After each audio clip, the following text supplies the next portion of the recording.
In this tutorial, I will demonstrate the concepts of wildcard searching and truncation in particular.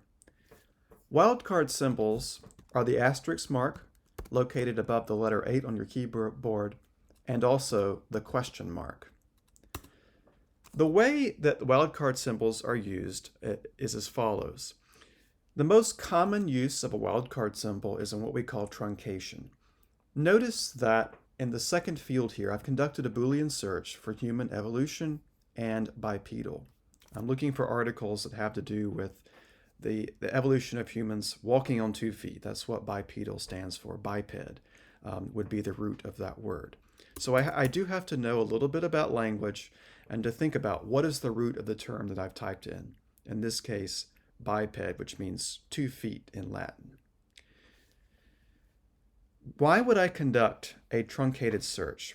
Well, in this case, most of the articles that I'm finding work fine for bipedal, the way I had it. But sometimes this particular term is referred to as biped human evolution. I might also see bipedalism, so a longer form of bipedal.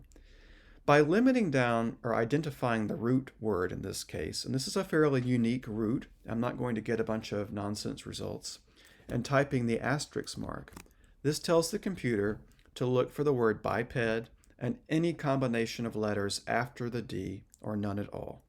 So this would return biped, but also bipedal, bipedalism, for example.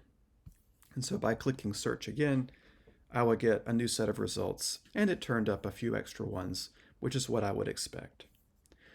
Now the wildcard symbol question mark is less commonly used, and the example that normally is given is this, the word color, which in American English is spelled C-O-L-O-R. However, if you've ever encountered something written by a British person, for example, they would spell color with a U, just like this. The same thing with honor. There's also aluminum in American English and aluminium in British English, a few different distinctions in spelling. The same thing might happen in certain proper names, for example.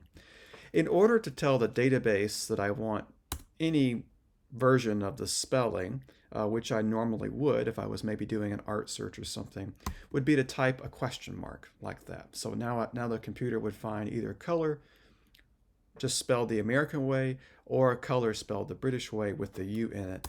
And remember from my earlier video that I could also do this.